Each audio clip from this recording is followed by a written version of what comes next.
Assalamualaikum warahmatullahi wabarakatuh. Pada kesempatan hari ini saya perlu memperkenalkan diri saya dulu. Yang pertama, nama saya Mas Rihan. Saya lahir di Kota Jawa Timur, tepatnya di Kabupaten Lamongan, sekitar 53 tahun yang lalu. Kemudian saat ini saya sudah berkeluarga, dikaruniai 2 orang anak, laki-laki dan perempuan. Dan alamat tinggal saya tinggal di perumahan Gede Asri 2 di Blok 7/15, Desa Surujaya, Kecamatan Bandung Selatan, Kabupaten Bekasi.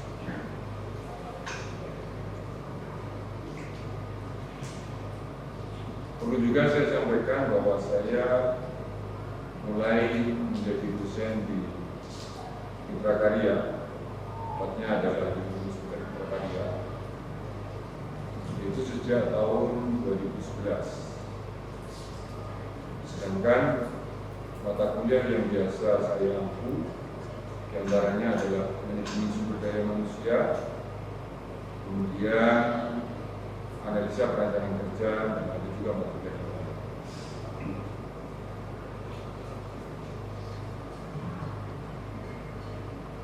Kemudian perlu juga saya sampaikan bahwa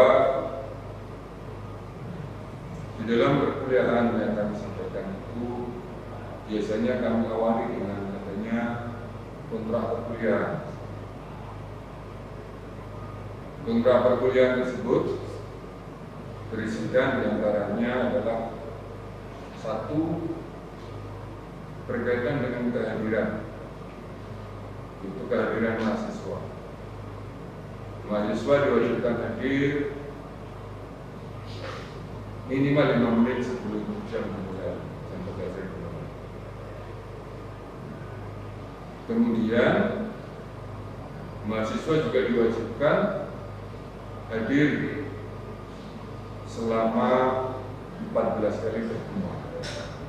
Jika tidak bisa hadir selama 14 kali pertemuan, maka ditoleransi untuk kehadiran minimal 75% dari 14 kali pertemuan tersebut. Jika ada teman-teman mahasiswa yang berhalangan untuk hadir sesuai dengan apa yang kita sampaikan tadi sebagai kontrak perkuliahan kita, maka teman-teman jika tidak dapat hadir sesuai dengan kesepakatan kita ini, dikarenakan misalnya karena sakit dan lain sebagainya, itu harus diletakkan surat yang sesuai dengan pernyataan tersebut. Itu diantaranya harus ada surat izin bekerja. Kemudian sebagai ganti daripada ketidakhadiran tersebut karena tidak memenuhi 75%, maka teman-teman selain menyertakan surat keterangan dokter, juga teman-teman harus membuat summary dari tugas per sub materi yang telah kami sampaikan.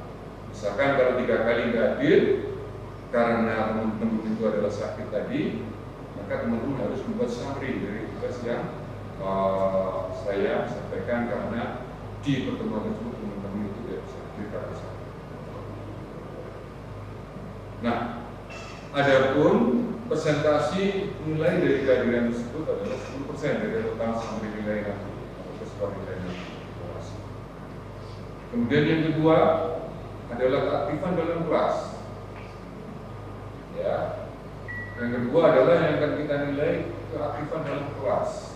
Jadi kita nanti ada interaksi, entah itu teman-teman akan bertanya atau teman-teman akan menjawab pertanyaan dari saya. Nah, dari situlah kita nilai. Persentasinya adalah 10%. Persentasinya adalah 10% dari total kumulatif nilai akhir nanti. Kemudian yang ketiga adalah nilai tugas. Jadi saya nanti sesuai dengan RPS yang saya buat akan memberikan tugas kepada teman-teman mahasiswa. Dari tugas itu nilai maksimalnya adalah 10%. Ya, nilai maksimalnya adalah 20%. Nilai maksimalnya adalah 20%. Kemudian yang keempat adalah UTS atau mid semester. UTS atau mid semester itu persentase nilainya adalah 20%. Sedangkan yang kelima, nilai yang akan kita gunakan sebagai kontrak kita untuk nilai akan nanti adalah 40%, itu adalah nilai UAS. Jadi totalnya adalah 100%. Itu terkait dengan kontrak perkuliahan yang perlu saya sampaikan kepada teman-teman semuanya pada hari ini. Nah, ini adalah umum saya gunakan sebagai kontrak perkuliahan untuk semua mata kuliah yang saya ambil. Tapi pada kesempatan kali ini saya akan menyampaikan berikutnya adalah tentang rencana pembelajaran semester terkait dengan mata kuliah yang akan kita bahas di semester 3 ini, yaitu mata kuliah analisa perancangan mata kuliah analisa perancangan. Mata kuliah analisa perancangan kerja di semester 3 ini mempunyai CPL dan juga mempunyai CPNK.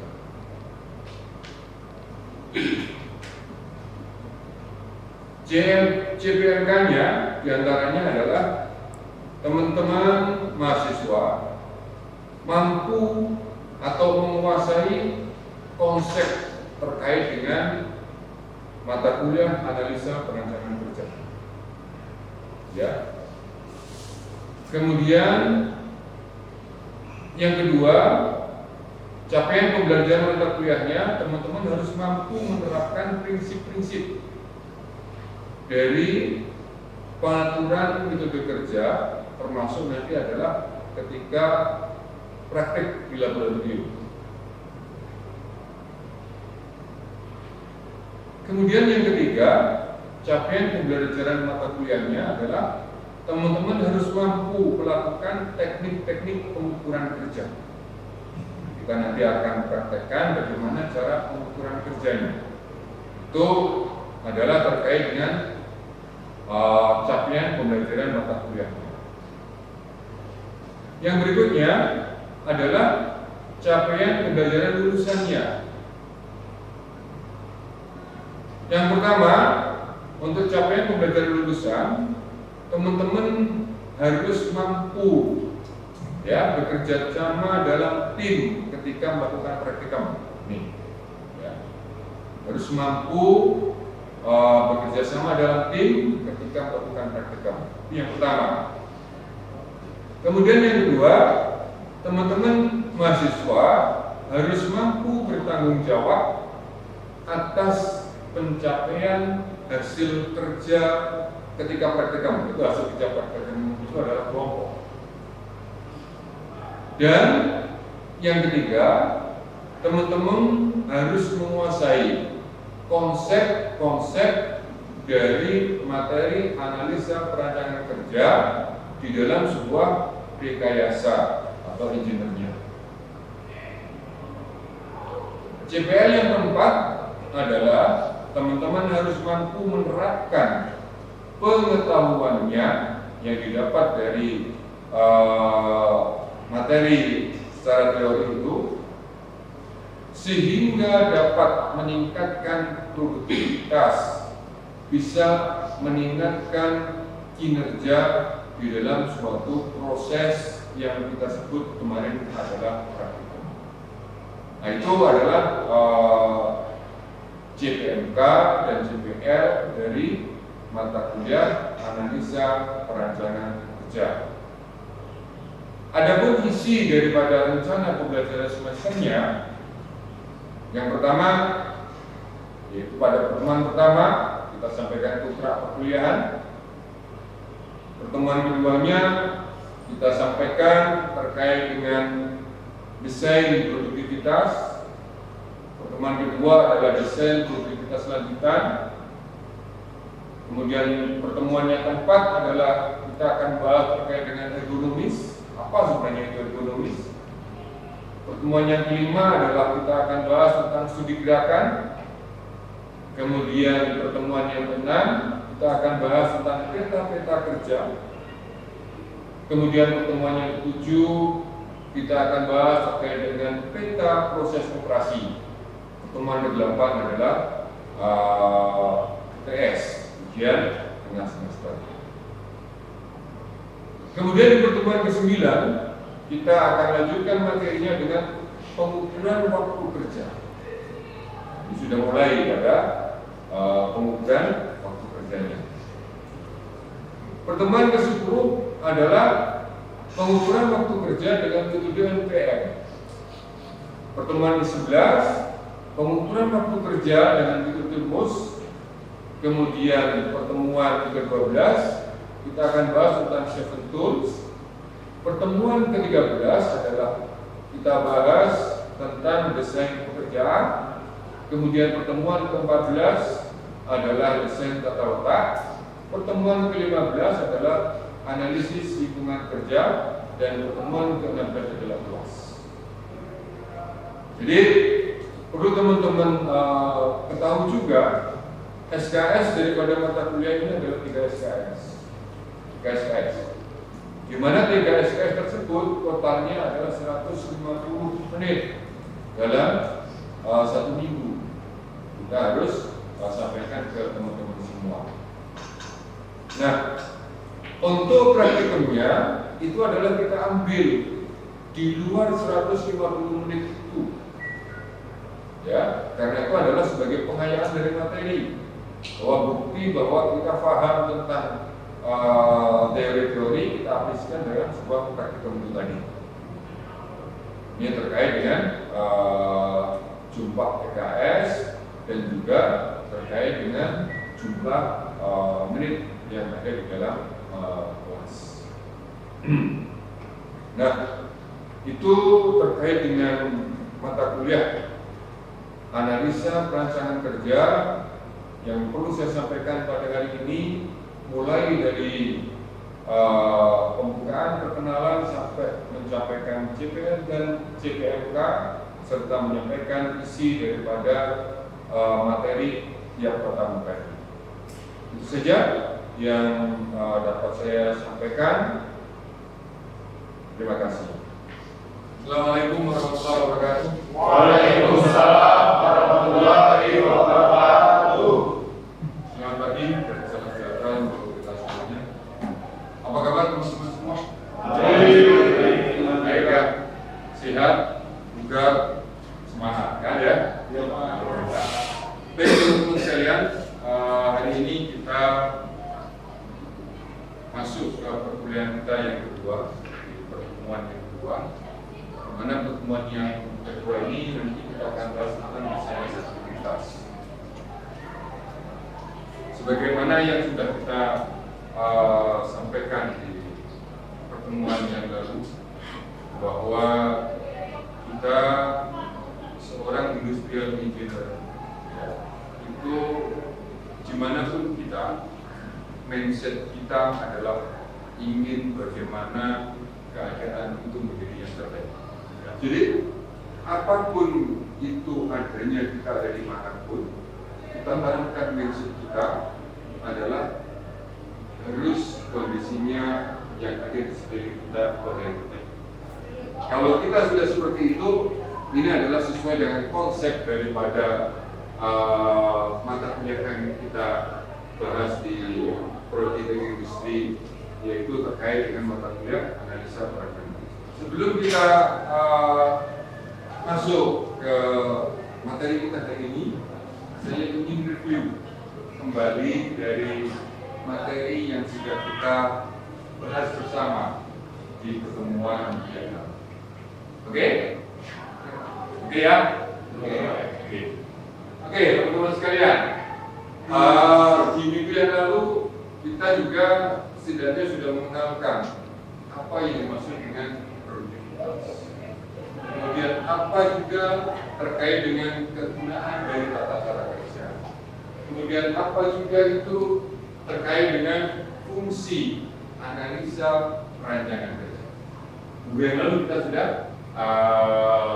tanyakan terkait ini.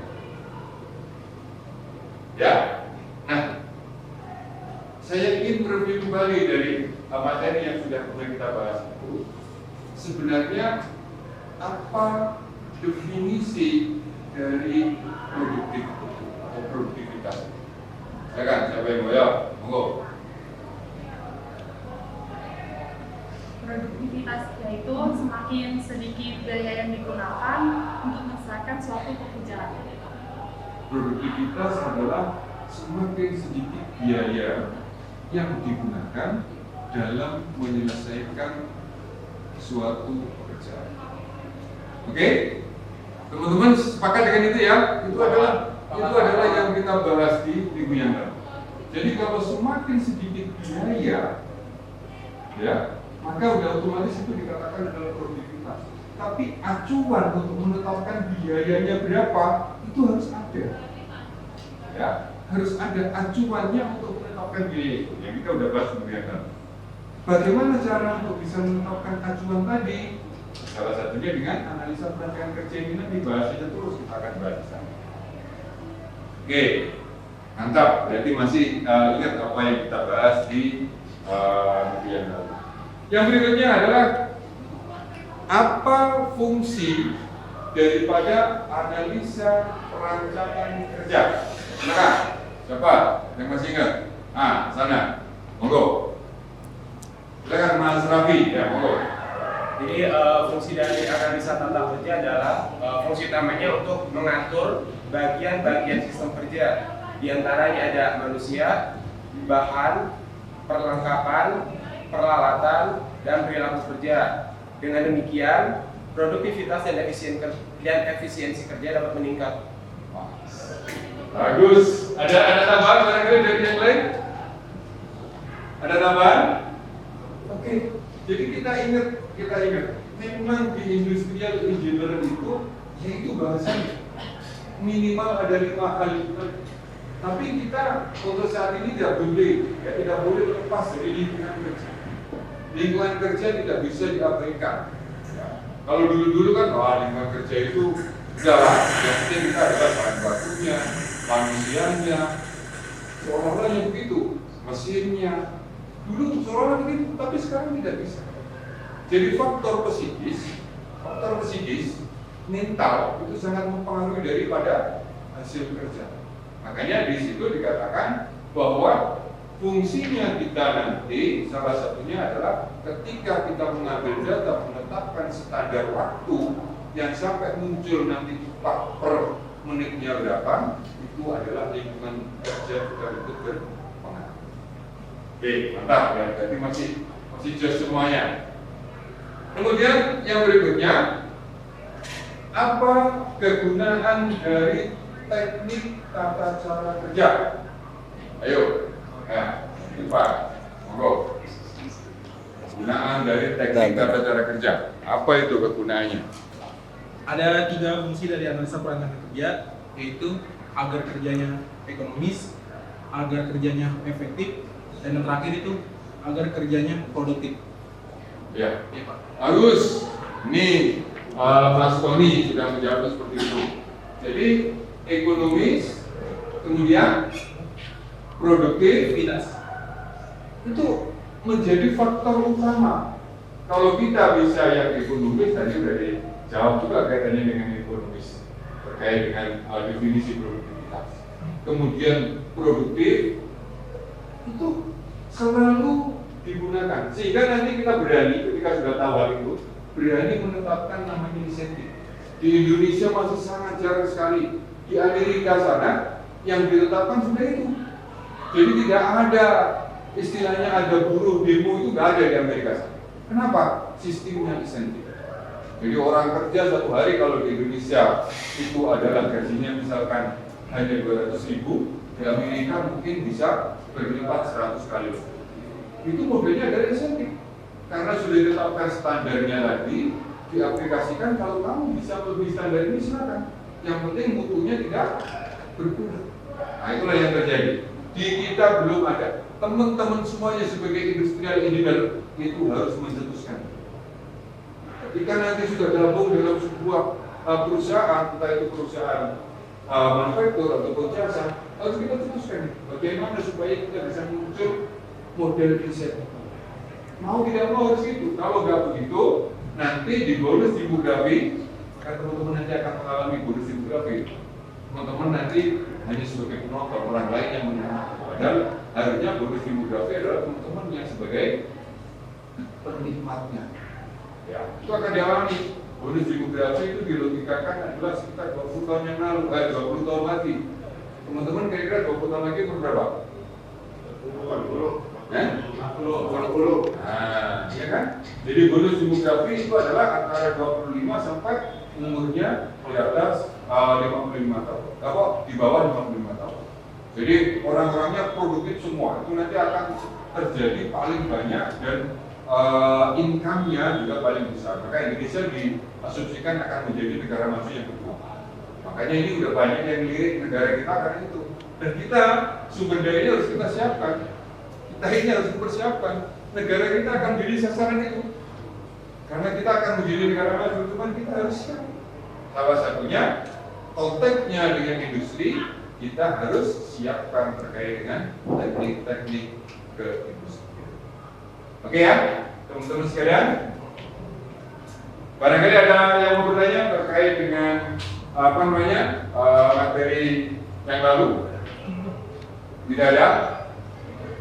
Oke. Kalau tidak ada, akan lanjutkan. Kita akan bicara tentang desain produktivitas atau rancangan produktivitas. Di pertemuan yang kedua ini, sebagai seorang industrial engineer atau teknik industri, kita harus paham banget terkait dengan desain produktivitas. Bagaimana supaya produktif? Maka kita harus merancangnya dengan baik. Bagaimana supaya pekerjaan seperti yang dikatakan oleh Mbak Eva tadi bisa di situ adalah biayanya sedikit tapi hasilnya adalah banyak maksimal. Bagaimana caranya? Kita harus mendesain. Oke? Nah, kita lihat di sini dulu.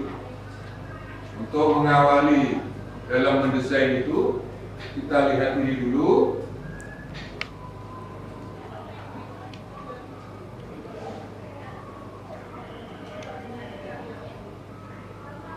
Ini pokok bahasan. Saya coba ke slide yang ketiga dulu.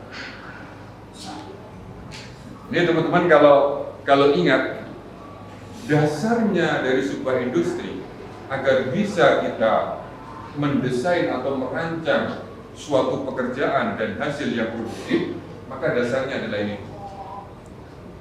Ini dasar. Tidak hanya di dalam materi APK ini, kalau kita kontekkan dalam tata letak paku itu adalah konsepnya juga ini juga. Karena memang ini sebagai dasar. Kalau kita tidak paham ini, maka kita tidak akan bisa mendesain sebuah produktivitas. Ya, ini adalah bayangan dasar dari sini.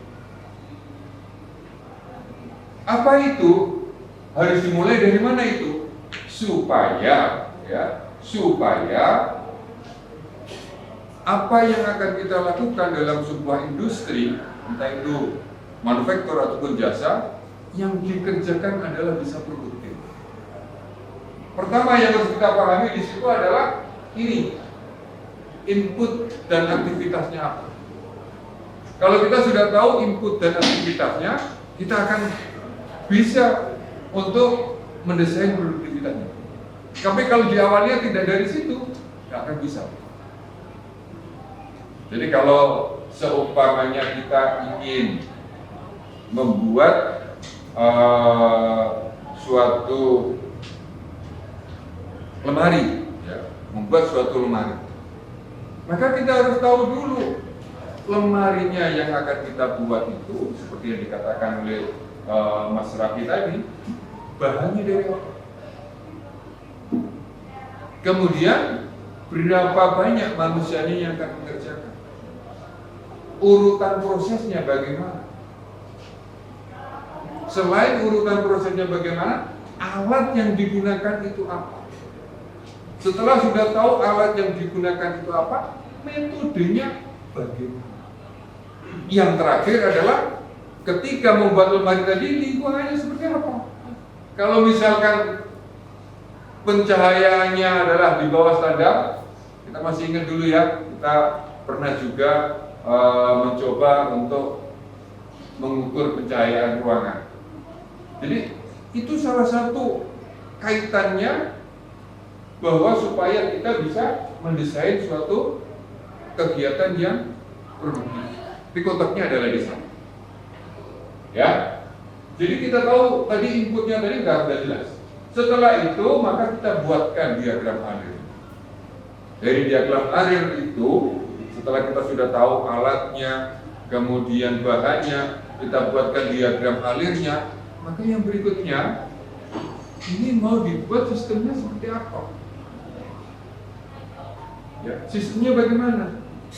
Dari diagram air yang sudah ada tadi, kita mau tetapkannya sistemnya yang seperti apa? Kenapa? Karena di situ akan mempengaruhi produktivitas, akan mempengaruhi hasil daripada proses kerja yang kita jalani. Ya, kemudian kanan kirinya adalah supporting saja. Sudah, setelah itu kira-kira diagram airnya tadi adalah maju terus atau balik atau mundur atau yang lainnya. Yang jelas konsepnya adalah secara umum ini harus kita bisa menetapkan tata letaknya. Nah, di tata letak tadi kalau di dalam industri secara umum adalah ini. Tapi bagaimana dengan yang di office? Bagaimana kalau misalkan kita merancang tata letak itu adalah di kantoran? Misalkan lah kantorannya misalnya kan kantoran terkait dengan bagian administrasi produksi. Ya, kita nanti akan mengenal tentang peta-peta kerja.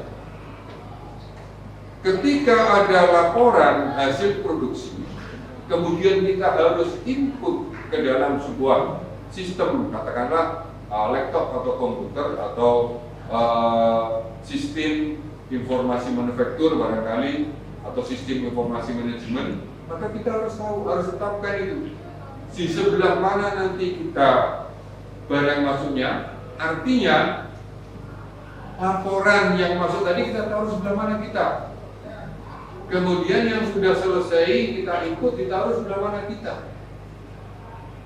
Itu saja contoh sederhana. Kalau kita sudah tata begitu, otomatis semuanya akan berjalan dengan rapi dan teliti. Tapi kalau kita tidak rancang itu, walaupun hanya satu meja begini, kita duduk begini, kemudian yang masuk ada di sebelah sini, yang masuk ada di sebelah sini, akan ditetapkan. Oh iya, yang belum diinput tadi laporannya adalah sebelah kanan misalkan. Setelah diinput maka yang sudah selesai sebelah kanan. Kita harus paham dulu inputnya apa, karena kita harus menetapkan cara kerjanya bagaimana. Nah, ini yang akan dibahas nanti adalah terkait dengan pendahuluan, kemudian 3 strategi proses, kemudian mesin, alat dan teknologi, kemudian rekayasa ulang proses, kemudian strategi proses jasa. Tadi sudah saya contohkan ya. Kalau seandainya itu hanya jasa saja, ya kita outputnya tidak langsung ke produk, maka contohnya tadi sebagai admin tadi. Kemudian penentuan kapasitas, analisis titik impasnya dikaitan dengan tadi biaya yang kecil-kecilnya tadi. Kemudian konteksnya kalau kita sudah titik impasnya masuk pasti investor banyak. Nah itu yang akan kita bahas. Oke, terima kasih teman-teman semua. Nanti kan kita buka di diskusi untuk di pertemuan yang lainnya. Itu saja. Saya akhiri. Assalamualaikum warahmatullahi wabarakatuh. Waalaikumsalam